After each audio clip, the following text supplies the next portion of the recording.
وَلِلَّهِ مَا فِي السَّمَاوَاتِ وَمَا فِي الْأَرْضِ لِيَجْزِيَ الَّذِينَ أَسَاءُوا بِمَا عَمِلُوا وَيَجْزِيَ الَّذِينَ أَحْسَنُوا بِالْحُسْنَى۔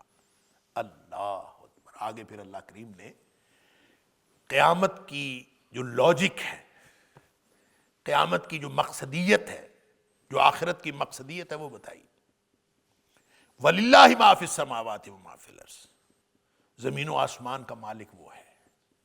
وَلِلَّهِ، اللہ ہی کا ہے، مَا فِي السَّمَاوَاتِ وَمَا فِي الْأَرْضِ، جو کچھ آسمان میں ہے، جو کچھ زمین میں ہے۔ تو آسمان اور زمین سب اللہ کا ہے، یہ جہان اگلا جہان اللہ کا ہے، دنیا آخرت سب اللہ کی ہے، تو اس کو کیا ضرورت ہے آخرت قائم کرنے کی؟ سب اللہ کا ہے، اس کی ملکیت اور اس کی بادشاہت میں تو کوئی فرق نہیں پڑتا۔ ساری دنیا جو مانگے سب کو وہ دے دے تو بھی اس کی بادشاہت میں فرق نہیں پڑتا۔ حدیث قدسی آپ نے سنی ہوئی ہے کہ نبی کریم صلی اللہ علیہ وسلم فرمایا، اللہ فرماتا ہے کہ تمہارا اول انسان سے لے کر آخر انسان تک، اللہ اکبر، اور اول جن سے لے کر آخر جن تک، اگر وہ ہو جائے، اگر تم میں سے سب سے زیادہ تقوی والا بن جائے، تقوی رکھنے والے دل والا بن جائے، تو یہ اللہ تعالیٰ کی بادشاہت میں ذرا بھی فرق نہیں پڑتا، کوئی اضافہ نہیں کرتا اللہ کی بادشاہت۔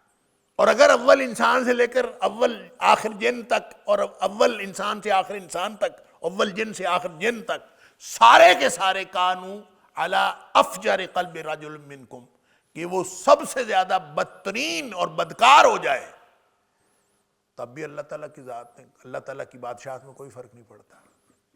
اور پھر اللہ فرماتا ہے کہ اگر اول انسان سے لے کر آخر انسان تک، اور اول جن سے لے کر لو ان اولکم وآخرکم وجنکم وانسکم، اگر یہ سارے کے سارے قاموا فی صعید واحد، اگر یہ سارے ایک میدان میں ایک یکبارگی اکٹھے ہو جائیں، اول انسان آخر انسان، اول جن آخر جن، ایک ہی میدان میں ایک ہی دفعہ اکٹھے ہو جائیں، فَسَأَلُونِي، پھر اللہ فرماتا ہے یہ مجھ سے مانگیں، اور مانگیں کیا؟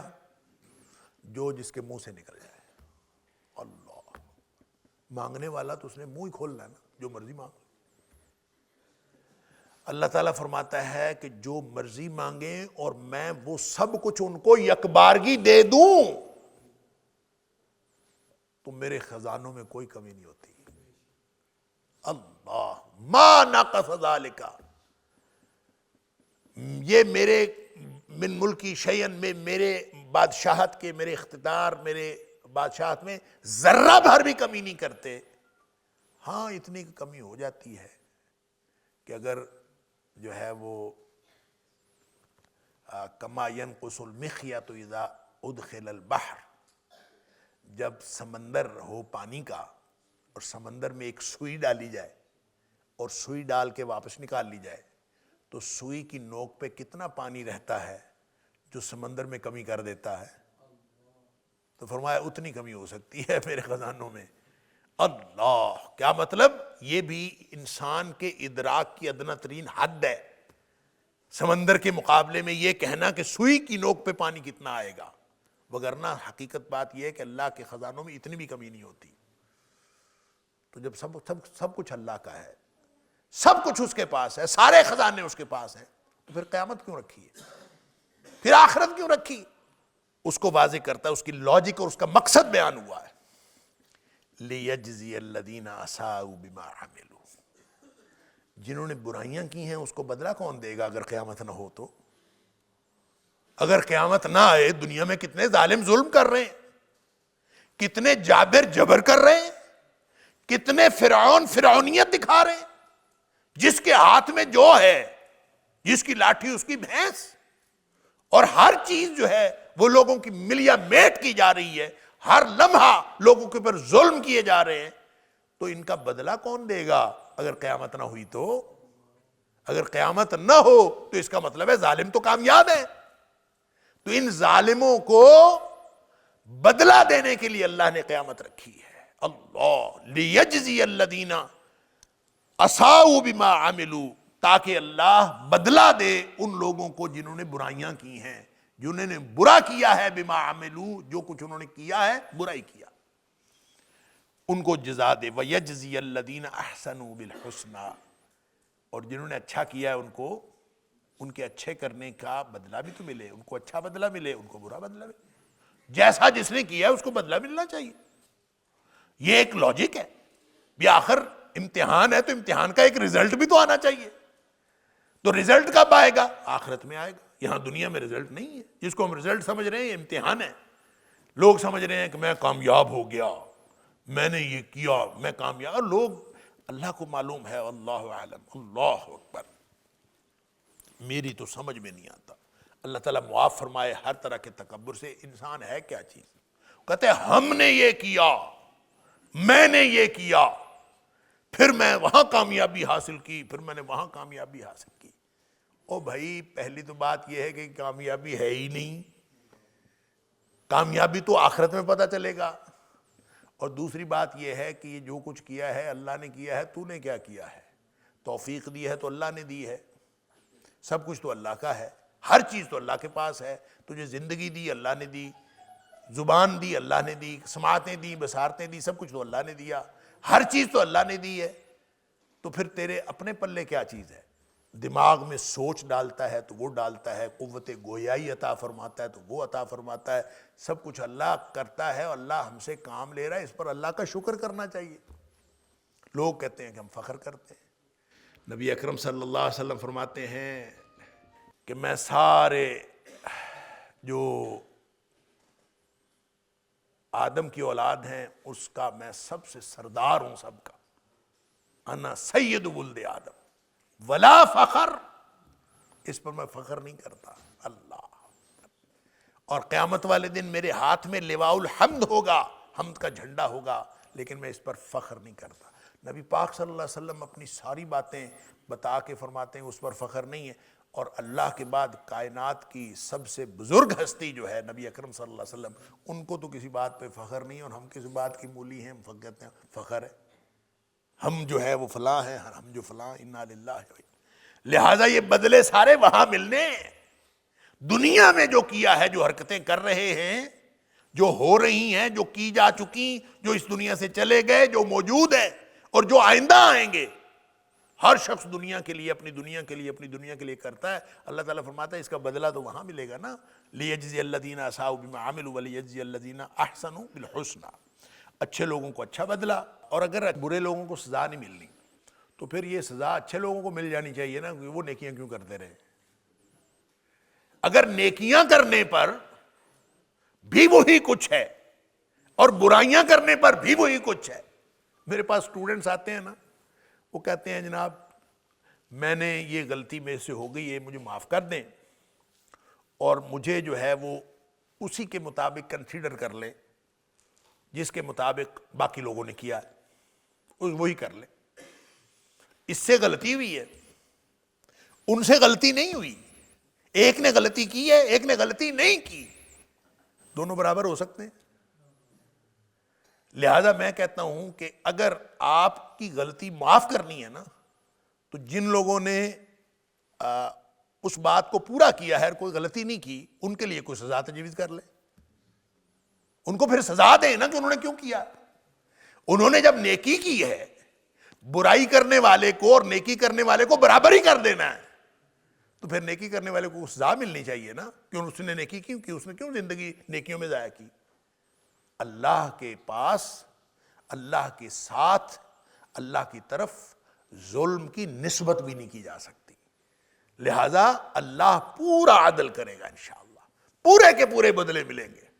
اور جن کو نیکیوں کے بدلے ملیں گے نا، یہاں بھی دیکھیں وہ تھوڑا سا لطیف فرق رکھا ہے اللہ نے، اور ہر جگہ پہ اللہ تعالیٰ نے فرمایا کہ جو جنت ملے گی، جو نیکیاں کرنے والوں کو اجر ملے گا، وہ ان کے اعمال سے زیادہ اچھا ملے گا، اور جو برائیوں والوں کو ملے گا وہ اتنا ہی ملے گا۔ ایک تو وہ قانون ہے کہ ایک نیکی 10 لکھی جاتی ہے، ایک برائی 1 لکھی جاتی ہے، ایک تو وہ قانون ہے، اور دوسرا بدلے میں بھی اللہ نے جو نیکیاں کرنے والوں کو بدلہ دینا ہے وہ کہیں ان کی نیکیوں سے بڑھ کر ہے۔ ہر جگہ پہ اللہ تعالیٰ نے یہی فرمایا، ان سے زیادہ اچھا، ان سے زیادہ اچھا۔ تو یہاں اللہ تعالیٰ نے فرمایا کہ برائی کرنے والوں کو جو انہوں نے برائی کی، جو انہوں نے برے اعمال کیے، اساؤ بما عملوا، جو انہوں نے برے اعمال کیے وہ بدلہ ملے گا، اور جو وَيَجْزِي الَّذِينَ أَحْسَنُوا، جنہوں نے نیکیاں کی ان کو بالحسنى، اللہ کی طرف سے اور بھی زیادہ ملے گا۔ اللہ اکبر۔ للذین احسنوا الحسنى وزیادہ، جو نیکیاں کریں گے ان کے لیے حسنہ ہے، یعنی اس سے اچھا ہے، وزیادہ ایڈیشنل، اضافی۔ اللہ تعالی ہم سب کو ان میں سے بنائے۔ اب سن لیجئے، سبحان اللہ، اپنے اپنے کردار، اپنے اپنے شخصیت اس سانچے میں دیکھ لیجئے۔ الذین یجتنبون کبائر الاثم والفواحش الا اللمم۔ اللہ اکبر۔ یہ جو نیک لوگ ہیں نا، یہ وہ ہیں جو بڑے بڑے گناہوں سے بچتے ہیں۔ الذین یجتنبون، جو بچتے ہیں، کبائر الاثم، بڑے بڑے گناہوں سے، والفواحش، اور بے حیائیوں سے، یعنی بڑی بے حیائی سے اور بڑے بڑے گناہوں سے یہ بچتے ہیں۔ الا اللمم، سوائے لمم کے۔ لمم کا ترجمہ کیا ہے اہل تفسیر نے اور اہل لغت نے، لمم کا معنی ہے صغیرہ گناہ، چھوٹے گناہ ہو جاتے ہیں، بڑے گناہوں سے بچتے ہیں۔ تو گویا جو بڑے گناہوں سے بچتے ہیں، چھوٹے جب ہو جاتے ہیں تو چھوٹوں کو تو اللہ تعالیٰ نے معاف کرنے کا طریقہ بنایا ہوا ہے۔ یہ سورہ نساء کی آیت نمبر 31 میں بھی ہم پڑھا ہے۔ اللہ تعالیٰ نے فرمایا ان تجتنبوا کبائر ما تنہون عنہ، اگر تم بچ جاؤ گے ان بڑے گناہوں سے جن سے تمہیں منع کیا گیا ہے، اگر تم بڑے گناہوں سے بچ جاؤ گے، نکفر عنکم سیئاتکم، چھوٹے گناہ ہم ویسے ہی معاف کر دیں۔ کیسا سودا ہے؟ بڑے گناہوں سے تم بچو، چھوٹے ہم ویسے ہی معاف کر دیں۔ سبحان اللہ۔ صغیرہ گناہ معاف کرنے کا اللہ نے کیسا طریقہ، تطہیر کا طریقہ بنایا۔ 5 وقت کی نماز، یہ چھوٹے گناہوں سے بخشش کا سامان۔ سبحان اللہ۔ نبی پاک صلی اللہ علیہ وسلم فرماتے ہیں کسی کے گھر کے سامنے نہر ہو اور وہ 5 دفعہ نہاتا ہو تو کوئی میل رہ جائے گی؟ صحابہ نے عرض کیا نہیں، میل کیسے رہے گی؟ فرمایا ذالک مثل الصلوات الخمس، 5 نمازوں کی یہی مثال ہے کہ جب انسان 5 نمازیں پڑھتا ہے تو اس کے جسم سے میل کچیل اترتا رہتا ہے، گناہ دھلتے رہتے ہیں۔ اور وہ جو حدیث ہے تحترقون تحترقون والی، کئی دفعہ میں نے آپ کے سامنے رکھی کہ نبی کریم صلی اللہ علیہ وسلم نے فرمایا کہ انسان جو ہے وہ گناہ میں مبتلا ہوتا ہے، گویا گناہوں کی بھٹی میں جل رہا ہوتا ہے۔ تم جل رہے ہوتے ہو تو تم جل رہے ہوتے ہو، حتیٰ اذا صلیتم الفجر، شکر ہے آگے فجر کی نماز آ جاتی ہے، تم فجر کی نماز پڑھتے ہو، غسلتھا، وہ سب کو دھو ڈالتی، ثم تحترقون تحترقون، پھر تم گناہ کرتے جاتے ہو، اس میں جلتے رہتے ہو، حتیٰ اذا صلیتم الظہر، شکر ہے ظہر آ جاتی ہے، غسلتھا، وہ سب کو دھو ڈالتی ہے۔ سبحان اللہ۔ ثم تحترقون پھر تم گناہ کرتے ہو، حتیٰ اذا صلیتم العصر، عصر آ جاتی۔ اسی طرح نبی پاک صلی اللہ علیہ وسلم نے 5 نمازوں کے بارے میں فرمایا کہ ہر نماز پچھلے گناہوں کو دھو ڈالتی۔ اور عشاء کے بعد آپ نے یہ نہیں فرمایا کہ ثم تحترقون تحترقون، آپ نے فرمایا ثم تنامون۔ جب عشاء پڑھ لی، غسلتھا، اس نے پچھلے گناہ دھو ڈالے، ثم تنامون، پھر تم سو جاتے ہو۔ اور فلا تکتب علیکم حتی تستيقظوا، پھر کوئی چیز نہیں لکھی جاتی، فلا یکتب علیکم، تمہارے اوپر کوئی چیز نہیں لکھی جاتی، حتی تستيقظوا، جب تک کہ تم بیدار نہیں ہوتے، یعنی سوئے رہتے ہو کچھ نہیں لکھا جاتا۔ جب بیدار ہوتے ہو تو فجر آ جاتی ہے، الحمدللہ، وہ سارا کام پھر شروع ہو جاتا ہے۔ تو اس کا مطلب ہے جو سوتا نہیں ہے وہ کیا کرتا ہے پھر؟ جو عشاء کے بعد سوتا نہیں، ہم نے تو رات کو سونا ہوتا ہے 12-1 بجے، تو 12-1 بجے جو سوتا ہے اور عشاء پڑھی 7 بجے تو سویا 12 بجے یا 1 بجے، تو یہ جو 5-6 گھنٹے ہیں اللہ تعالیٰ معاف فرمائے، یہ کیا کیا پھر؟ یہ وہی کیا ہے نا ثم تحترقون تحترقون۔ جو سویا نہیں تو گناہوں کی بھٹی میں جل رہا ہے نا، تو اگر وہ ویسے ہی سو گیا، جب عشاء پڑھ کے سو گیا تو اس کا مطلب ہے کہ وہ گناہ بخشا کے معاف کرا کے سو گیا ہے۔ اور جو عشاء پڑھ کے نہیں سویا تو اس نے تو عشاء کے بعد تحترقون تحترقون کیا ہے۔ تو پھر وہ ویسے ہی سو گیا ہے، تو اس کا مطلب ہے وہ بہت بڑا رسک لے کے سو گیا. انا للہ و انا الیہ. اٹھا ہی نہ تو پھر کیا ہوگا؟ مر تو رہا ہے، موت تو آ رہی ہے، نیند اور موت پہنے ہیں نا. اللہم بسمک اموت و احیا، اللہ تیرے نام پر میں مر رہا ہوں اور پھر میں زندہ ہوں گا. بسمک ربی وضعت جنبی، اللہ تیرے نام پر میں نے پہلو رکھ دیا ہے، اب یہ تیری مرضی ہے کہ اس کو دوبارہ زندہ اٹھانا ہے کہ نہیں اٹھانا. ان امسکت نفسی فرحمھا، اللہ اگر تو نے یہ جو جان نکلنی ہے میری، اس کو تو اپنے پاس روک ہی لے، فرحمھا، تو اس کے اوپر رحم کرنا. وَإِنْ أَرْسَلْتَهَا، اور اگر تو نے اس کو چھوڑ ہی دیا واپس، اب یہ اللہ کی مرضی ہے، صبح اٹھے گا کہ نہیں اٹھے گا تو ہمیں تو نہیں پتا. وَإِنْ أَرْسَلْتَهَا، اور اگر تو نے اس کو زندہ چھوڑا، واپس چھوڑ دیا، دوبارہ زندہ ہو گیا، فَاحْفَظْهَا بِمَا تَحْفَظُ عِبَادَكَ الصَّالِحِينَ، اللہ اس کی ویسے ہی حفاظت کرنا جیسے تو اپنے نیک بندوں کی حفاظت کرتا. یہ اللہ تعالیٰ کے ساتھ کچھ عہد و پیمان کر کے بندہ سو جاتا ہے. اب جب جس نے نماز عشاء کی بعد سوتے وقت تک تحت رکون کیا اور نماز پڑھے بغیر سو گیا، تو اس کا مطلب ہے وہ گناہ ساتھ لے کے سو گیا، وہ جو اللہ نے بخشنے تھے نماز پڑھنے کے ساتھ.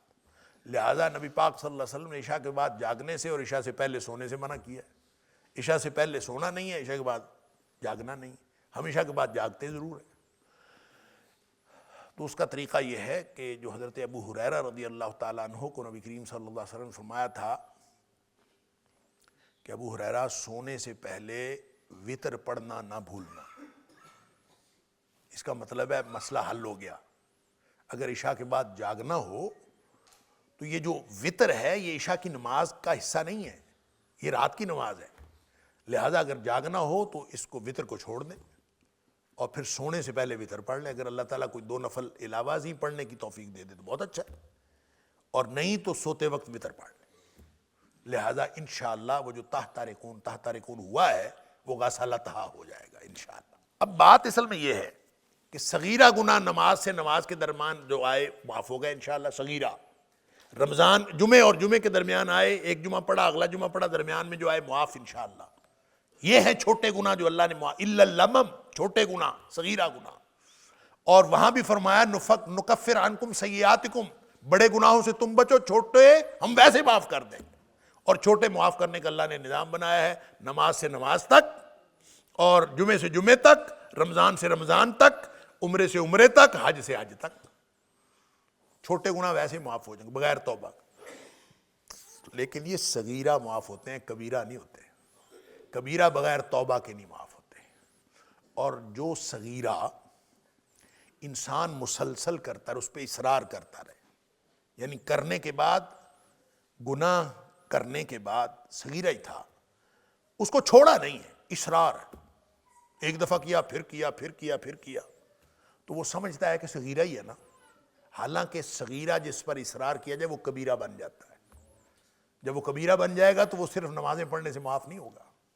ویسے تو نبی پاک صلی اللہ علیہ وسلم کے پاس ایک شخص آیا تھا، اس نے کہا اللہ کے رسول صلی اللہ علیہ وسلم مجھ سے کوئی ایک فحش کام ہو گیا، میں غلطی کر بیٹھا ہوں.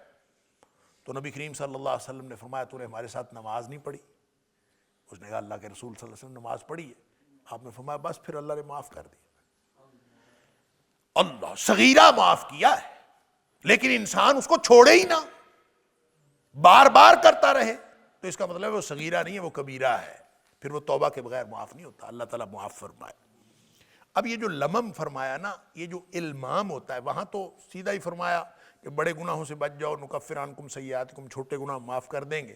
یہاں فرمایا الا اللمم الذین یجتنبون کبائر الاثم والفواحش، جو بڑے گناہوں سے اور بڑی بے حیائیوں سے بچتے ہیں. الا اللمم، سوائے لمم کے. تو میں نے عرض کیا کہ اس پہ سارے ہی تقریباً مفسرین نے اس کا ترجمہ کیا ہے صغیرہ گناہ. اور پھر ہم جب سورہ نساء کی آیت نمبر 31 کو اس کے ساتھ جوڑ کے پڑھتے ہیں تو صغیرہ گناہ ہے، درست ہے. تو لیکن یہ جو لمم کا لفظ ہے یہ شاید پورے قرآن میں یہ ایک ہی دفعہ استعمال ہوا ہے. تو لمم سے مراد کیا ہے؟ تو لمم جو ہے اس کے 2 معنی اہل لغت نے کیے ہیں، اور جب ہم صغیرہ گناہوں کو اس کی نظر سے دیکھتے ہیں تو پھر اس میں سمجھ آتی ہے، ایک تو اس کا المام کا معنی ہوتا ہے تھوڑی دیر کے لیے کسی جگہ اتر جانا، تھوڑی دیر کے لیے کسی جگہ اتر جانا، اس کو المام کہتے ہیں۔ یا اس کا دوسرا معنی ہے قریب ہونا، تھوڑی دیر کے لیے کسی جگہ اترنا، اس کا مطلب یہ ہے کہ انسان کبھی کسی گناہ میں مبتلا ہوتا ہے بالکل تھوڑی دیر کے لیے، وہ گناہ میں مبتلا ہوتا ہے تو فوراً اس کو خیال آتا ہے، اس کو ندامت ہوتی ہے، اس کو پریشانی ہوتی ہے، وہ اللہ کے سامنے پچھتاوے کا اظہار کرتا ہے، اور پھر اللہ سے اس ندامت کے ساتھ اللہ سے وعدہ کرتا ہے کہ یا اللہ آئندہ میں نے یہ حرکت نہیں کرنی۔ تو اس کا مطلب ہے وہ تھوڑی دیر کے لیے آیا ہے، وہ ہے المام، وہ ہے لمم، جس کے فوراً بعد اس نے توبہ کر لی، تو پھر تو اس کا مطلب ہے وہ لمم ہے، یا اس کو پچھتاوا ہوا یا اس کو ندامت ہوئی، لیکن وہ اس پر اصرار نہیں کرتا، اس پہ بار بار نہیں کرتا، اور اس کو خام خواہ جو ہے اپنی زندگی کے ساتھ جوڑتا نہیں ہے، بلکہ اس کو اپنی زندگی سے الگ کرتا ہے، یہ لمم۔ تو حضرت عبداللہ بن عباس رضی اللہ تعالیٰ عنہ جو ہیں، تبری وغیرہ نے تفسیر تبری میں عام طور پہ حضرت ابن عباس رضی اللہ تعالیٰ عنہ کا قوال بہت زیادہ ہے، تو حضرت ابن عباس رضی اللہ تعالیٰ عنہ کا قول انہوں نے نقل کیا ہے کہ لمم کا معنی یہ ہے کہ انسان سے کوئی فحش کام کا ارتکاب ہو اور انسان فوراً توبہ کر لے، یہ ہے لمم، جس کے فوراً بعد انسان توبہ کر لیتا ہے، یہ لمم ہے۔ ابن عباس رضی اللہ تعالیٰ عنہ کی ایک تشریح یہ ہے، گویا یہ تشریح لمم کے یا المام کے اس معنوں کے سے مطابقت رکھتی ہے جس کا لغت میں معنی یہ ہے تھوڑی دیر کے لیے کسی جگہ اترنا۔ تو تھوڑی دیر کے لیے انسان کسی گناہ میں مبتلا ہوا، اس کے بعد فوراً توبہ کر لی، تو گویا وہ جو تھوڑی دیر کے لیے گناہ کیا ہے یہ لمم ہے، یہ انشاءاللہ اللہ تعالیٰ معاف کر دے۔ دوسرا جو معنی ہے قریب ہونا، اللہ اکبر، اس کا تو پھر ذرا زیادہ سخت معنی ہے، گویا جو اہل ایمان ہوتے ہیں وہ زیادہ سے زیادہ گناہوں کے قریب ہوتے ہیں لیکن کبھی ارتکاب نہیں کرتے۔ الا اللمم کا معنی یہ ہوگا کہ کہیں گناہ کی اور فحش کی قربت آ بھی جائے تو وہ فوراً پیچھے ہٹ جاتے ہیں۔ وَلَا تَقْرَبُوا الزِّنَا إِنَّهُ كَانَ فَاحِشَةً وَسَاءَ سَبِيلًا، زنا کے قریب بھی نہ جاؤ، اس لیے کہ بڑی بے حیائی اور بہت بڑا راستہ ہے، قریب بھی نہ جاؤ۔ اس کا مطلب یہ ہے کہ اہل ایمان جو ہیں وہ ہوتے ہیں جو قریب جاتے ہیں اور قریب سے پیچھے ہٹاتے ہیں، تو جو قریب سے پیچھے ہٹایا اس میں مبتلا نہیں ہوا، جو مبتلا ہو گیا یہ گناہ کبیرہ ہے، یہ لمم نہیں ہے۔ لمم یہ ہے کہ انسان گناہ کے قریب گیا اور وہاں سے پیچھے ہٹا۔ دوسری تشریح جو ہے کہ قریب ہونا اس سے مراد ہے، تو قریب ہونے سے مراد یہ ہو سکتا ہے کہ کوئی شخص گناہ کے قریب جاتا ہے لیکن وہیں سے واپس آ جاتا ہے، وہ جو ذرا سی گناہ کی قربت ہے وہ اللہ تعالیٰ ویسے معاف کر دیتا ہے۔ اللہ اکبر۔ اس کی پھر ایک حضرت ابن عباس رضی اللہ تعالیٰ عنہ سے ہی ایک ابو ہریرہ رضی اللہ تعالیٰ عنہ کی ایک حدیث کا حوالہ ہے، وہ کہتے ہیں یہ جو لمم ہے نا، اس کی مشابہت حضرت ابو ہریرہ رضی اللہ تعالیٰ عنہ کی حدیث میں بیان شدہ مضمون کے ساتھ ہے۔ یعنی ابن عباس رضی اللہ تعالیٰ عنہ فرماتے ہیں کہ اس کی مشابہت، لمم کی مشابہت ابو ہریرہ رضی اللہ تعالیٰ عنہ کی بیان کی ہوئی حدیث کے مضمون کے ساتھ۔ اور وہ حدیث کیا ہے؟ وہ بخاری شریف کے اندر حدیث ہے کہ حضرت نبی اکرم صلی اللہ علیہ وسلم نے فرمایا ان اللہ تعالی کتب علی ابن آدم حظہ من امرنا، یا ایک حدیث میں آتا ہے حظہ من الزنا۔ اللہ، ان اللہ کتب علی ابن آدم حظہ من الزنا، بے شک اللہ تعالیٰ نے لکھ رکھا ہے ہر شخص کے اوپر اس کا حصہ بدکاری میں سے۔ اللہ اکبر، بدکاری میں سے اللہ نے ہر شخص کا حصہ مقرر کر دیا۔ چل، اور پھر فرمایا ادرک ذالک لا محالہ، وہ جو حصہ اللہ نے مقرر کیا نا بدکاری کا، وہ ہر شخص کو ہر صورت میں پہنچنا ہی پہنچنا ہے، لا محالہ ہر شخص نے وہ اتنا حصہ وہ حاصل کرنا ہی کرنا، اور ادرک ذالک لا محالہ تھا، وہ اس کو اس اپنے حصے کو لا محالہ اس کو حاصل کرے گا ہی کرے گا۔ پھر آپ نے اس کی وضاحت فرمائی فَزِنَ الْعَيْنَ النَّظَرِ، آنکھ کا زنا جو ہے، آنکھ کی بدکاری نگاہ ہے، گویا جو لوگ بد نگاہی کرتے ہیں وہ اپنا حصہ بدکاری کا وہاں سے ضرور حاصل کرتے ہیں۔ اسی طرح آپ نے فرمایا وَزِنَ اللِّسَانَ الْمَنْطِقِ، زبان کا جو زنا ہے وہ بولنا ہے، باتیں غلط باتیں کرنا، گندی باتیں کرنا، زبان سے ایسی غلط باتیں نکالنا، بے حیائی والی باتیں، فحش باتیں نکالنا، تو یہ ساری جو یہ زبان کا زنا ہے۔ تو اس کا مطلب ہے ایک دوسری حدیث کے اندر آتا ہے کہ انسان کے آنکھیں بھی بدکاری کرتی ہیں، انسان کے کان بھی زنا کرتے ہیں، انسان کے ہاتھ بھی زنا کرتے ہیں، انسان کے پاؤں بھی زنا کرتے ہیں، اللہ اکبر، ساری چیزیں زنا کرتی ہیں۔ اور یہ جو جس کو ہم زنا کہتے ہیں نا کہ شرمگاہ کے ساتھ زنا کرنا، فرمایا وہ تو پھر یا تو تصدیق کرتی ہے یا پھر تردید کرتی ہے اس کیے ہوئے زنا کی جو پیچھے سارا ہو چکا ہوتا ہے۔ لہذا جو لوگ بدنگاہی کا ارتکاب کر لیتے ہیں، یہ زنا کا وہ حصہ ہے جو ہر شخص کے لیے مقرر ہے۔ اس کا مطلب ہے ہر شخص سے بدنگاہی ہو جاتی، تو جتنا مرضی کوئی بچنا چاہے بد نظری ہو جاتی۔ اسی طرح کوئی شخص جتنا مرضی بچنا چاہے بعض اوقات زبان سے کوئی نہ کوئی لفظ ایسا نکل جاتا ہے، تو یہ وہ مقرر حصہ ہے۔ تو یہ ہے وہ ابن عباس رضی اللہ تعالیٰ عنہ کی ہوئی دوسری تعبیر کے مطابق جو غلط نگاہ کہیں پڑ جانا یا زبان سے کوئی بات غلط نکل جانا، یہ مراد ہے لمم سے۔ گویا اس سے مراد وہ نہیں ہے کہ انسان کسی بے حیائی کا ارتکاب کرے اور پھر اس کو توبہ کرے، لیکن چونکہ ایک قول ان کا یہ بھی ہے، اور ویسے لمم کا معنی چونکہ صغیرہ ہی گناہ ہیں، تو صغیرہ گناہ میں اگر کوئی شخص مرتکب ہو اور پھر فوراً توبہ کر لے تو انشاءاللہ اللہ تعالیٰ بڑے بڑے گناہ جو ہے، بڑے گناہوں سے انسان بچتا رہے تو اللہ تعالیٰ یہ چھوٹے گناہ ویسے ہی معاف کر دے گا۔ ان ربک واسع المغفرہ، اللہ بڑی وسیع مغفرت والا ہے، سبحان اللہ، بڑی وسیع مغفرت والا۔ سورہ زمر میں فرمایا ان اللہ یغفر الذنوب جمیعا، اللہ سارے کے سارے گناہ معاف کر دے۔ یہاں فرمایا ان ربک واسع المغفرہ، تیرا رب جو ہے وہ بڑی وسیع مغفرت رکھتا ہے، سبحان اللہ۔ هو اعلم بکم، اس کو تمہارا بڑا پتہ ہے، سبحان اللہ، هو اعلم بکم، تم لوگوں کی نگاہوں میں دھول جھونک سکتے ہو، تم لوگوں کے سامنے چودھری، نیک، ملک، صوفی، مولوی، اسکالر، علامہ بن سکتے ہو، لوگوں کی نگاہ میں تم بن سکتے ہو، هو اعلم بکم، وہ تمہیں بہت جانتا ہے، اور اس لیے جانتا ہے اذا انشأکم من الارض، جب اس نے تمہیں مٹی سے پیدا کیا، سبحان اللہ، وَإِذْ أَنْتُمْ أَجِنَّةٌ فِي بُطُونِ أُمَّهَاتِكُمْ، اور اس وقت بھی وہ تمہیں جانتا تھا، اسی نے زمین مٹی سے پیدا کیا۔ کیا مطلب مٹی سے پیدا کرنے کے؟ دو مطالب ہمیشہ میں نے عرض کیے۔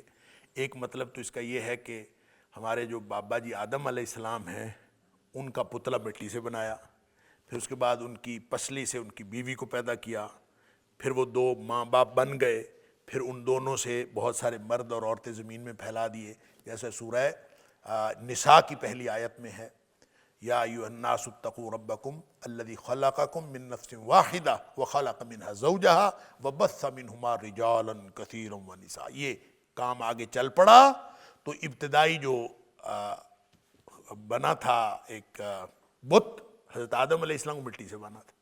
ایک تو زمین سے پیدا کرنے کا یہ مطلب ہے، اور دوسرا مٹی سے یا زمین سے پیدا کرنے کا یہ مطلب ہے کہ انسان کے اندر جو کچھ خون وغیرہ جو طاقت آتی ہے وہ اس رزق سے آتی ہے جو اللہ تعالیٰ زمین سے عطا کرتا ہے۔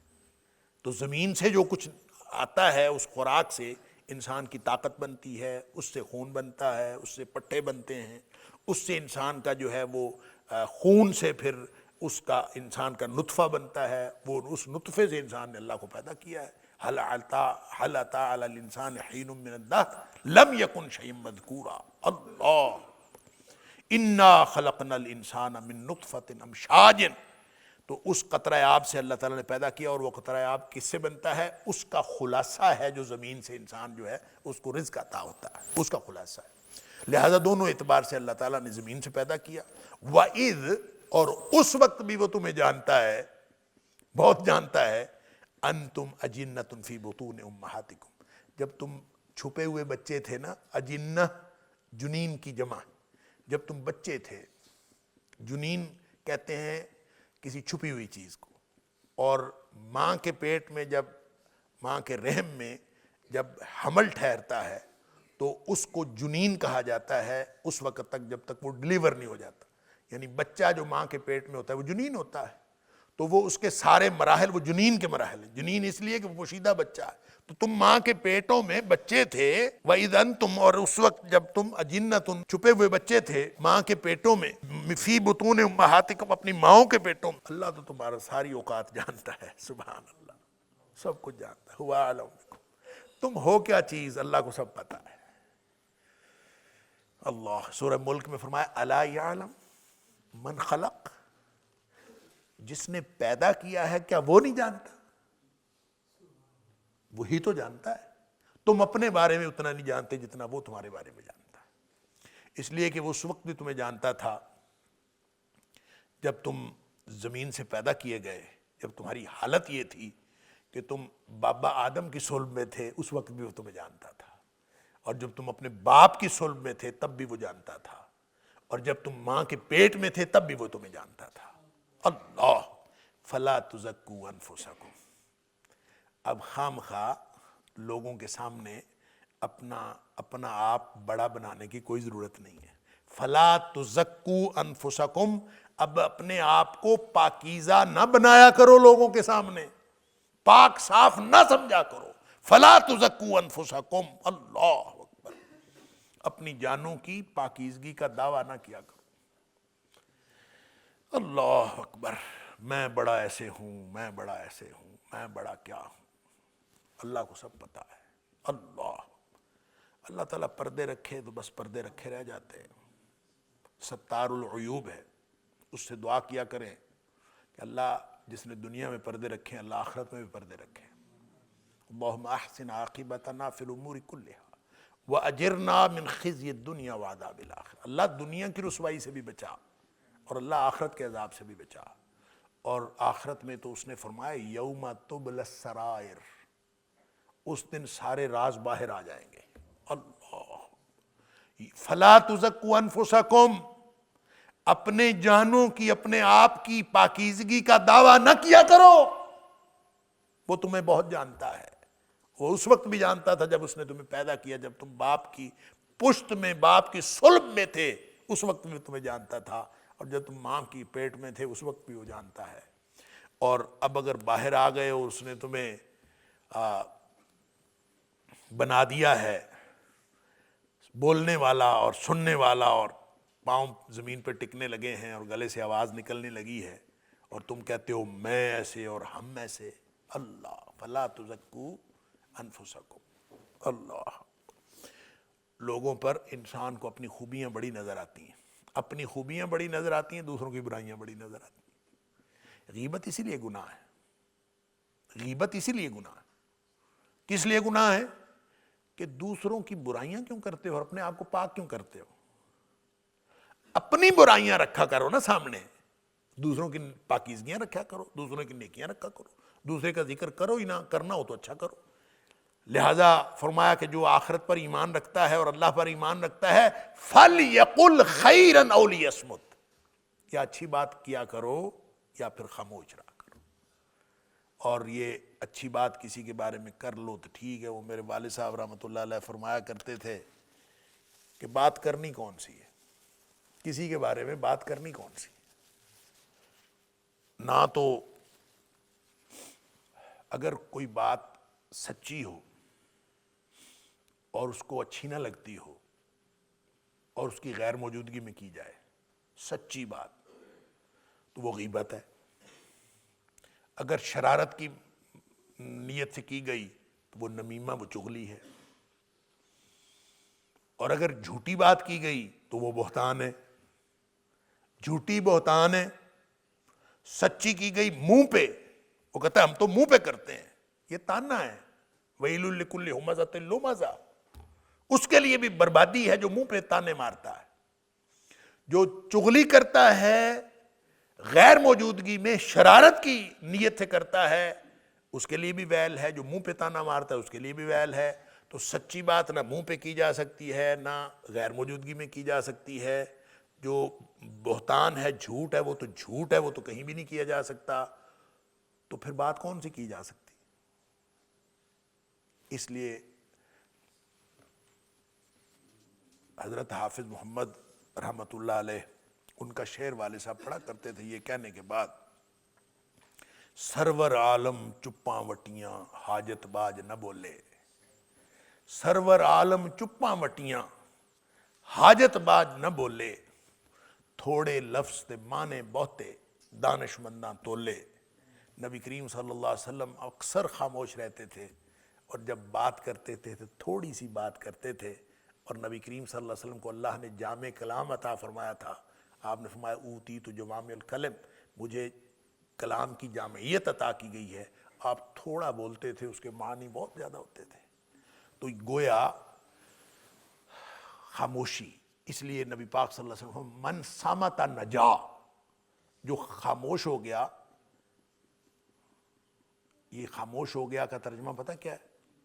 جو والد صاحب کرتے تھے، جو چپ وٹ گیا، جو چپ وٹ گیا کامیاب ہو۔ اللہ، اس لیے وہ فرماتے تھے کہ آدمی نے بات چپ ہی کرو، کچھ بات نہ کرو، بات اس وقت کرو جب ضرورت ہو۔ مطلب ضرورت کب ہوتی ہے؟ جب دین بتانا ہو تو بولو، جب دین کی بات کرنی ہو تو کرو، کسی کے بارے میں اچھی بات کرنی ہو تو کرو، کوئی راستہ پوچھے تو بولو، کوئی سوال پوچھے تو بولو، کوئی اچھی بات کرنی ہو تو کرو، مگر نہ چپ رہو۔ بولنے کی ضرورت، اللہ کا ذکر کرنا ہے تو بول لو، اگر یہ ساری باتیں نہیں کرنی تو پھر چپ رہو، پھر بولنے کی ضرورت کیا ہے؟ اللہ اکبر، یہ ہے معنی من صامت نجا۔ فلا تزکوا انفسکم، ہماری تو باتیں ختم نہیں ہوتی، ہمارے گفتگویں ختم نہیں ہوتی، ہمارے کالم ختم نہیں ہوتے، ہماری تحریریں ختم نہیں ہوتی، اور ساری کی ساری ہم ایسے اور میں ایسے اور میرا گروپ ایسا اور میری جماعت ایسی اور میں اور فیس بک نے تو ویسے ہی بیڑا غرق کر دیا، ہر چیز میں مبالغہ، ہر چیز میں مبالغہ، اور ہر چیز کی تشہیر، ہر چیز کی شہرت۔ اللہ تعالیٰ ہماری نیتوں میں اخلاص پیدا کرے۔ یہ جو جتنی ریاکاری، جو غلط ہے، جو فحش ہے، جو بے حیا ہے، جو بے دین ہے، اس کا تو کہنا ہی کیا۔